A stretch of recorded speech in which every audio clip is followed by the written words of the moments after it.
तो मैं आपको सुनाना चाहता हूँ उस साल का लोकप्रिय गीत ये।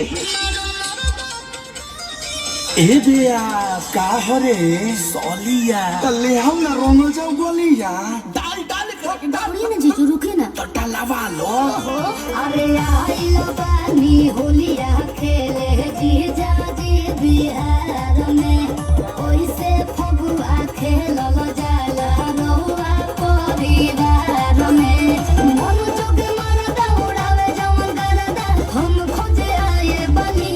अरे के भगवान परिवार में जी नीतू बाणी अभिनेतू बाणी बोला तारा के चाहिए अपने हिसाब से देख ले। अरे युवा नेता खोजाबो तेजस्वी भैया के देबो सुना सालियो भाव में बता। अरे हैंडसम नेता खोजाबो चिराग भैया के देबो सुना सालियो।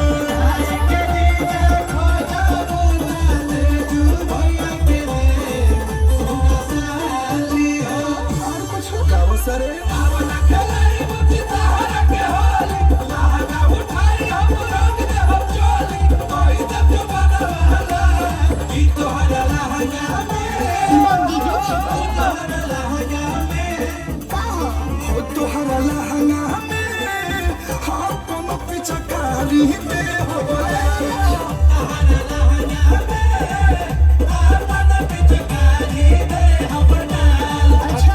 सांसद जी जा खोजबो रवि मनोज भैया के देव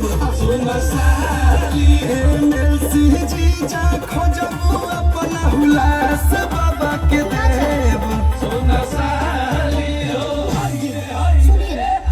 दीवाना जगहिया जीजू के राम से लगा गईनी आधा गईनी जीजा जुड़ा गईनी जीजा बोला मुहावा खोल के हाली हाली रंगवा कहाँ डाली हो खाना नाराज छोटा कोसा रंगवा कहाँ डाली के नाम से जान पहचान से हम हो डराए बानी।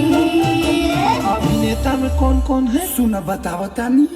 हर हीरो जी जा खोजबू अपना निरहू भैया के देव मसौली हो हत गाय को जी जा खोजबू अपना पवन भैया के देव सुन साली हो। ट्रेंडिंग वाला खोजबू हम के सारी भैया के देव सुन साली हो।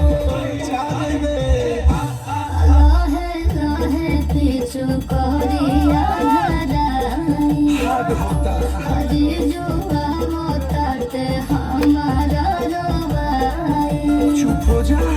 और वो होके जाने रेस गंदा हो जाए डरेस बस छाने कहे बाने रवा तोरा अरे तोरा अरे तोरा।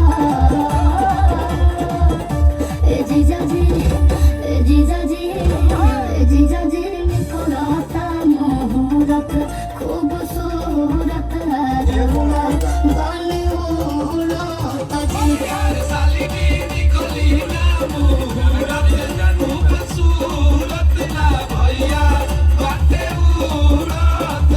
छोड़ी ना जीजा जी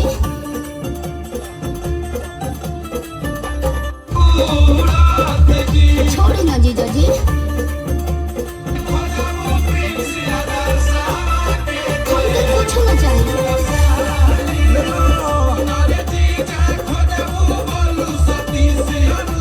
कामन बोलो अब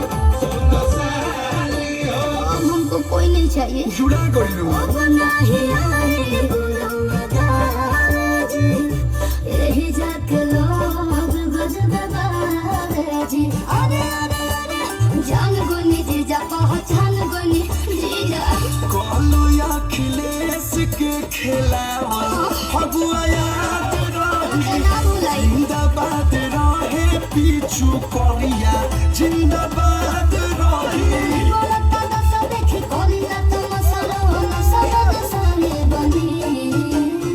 कोई एजुकेटेड पर्सन नहीं है जीजू तला हई अरे पढ़ल लिखल जीजा जदी करो सुन साली हो अरे सीए जीजू खोजबू भैया पंकज राय के दे बड़े पैसा वाले हो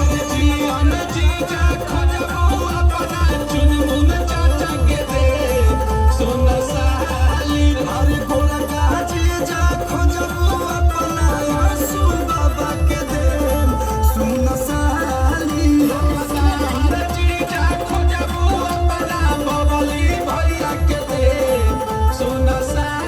लिस्टवा निकाली का अभी 5% नहीं खेगो हमको कोई नहीं चाहिए, हमको बस आप चाहिए। हैप्पी होली साली जी।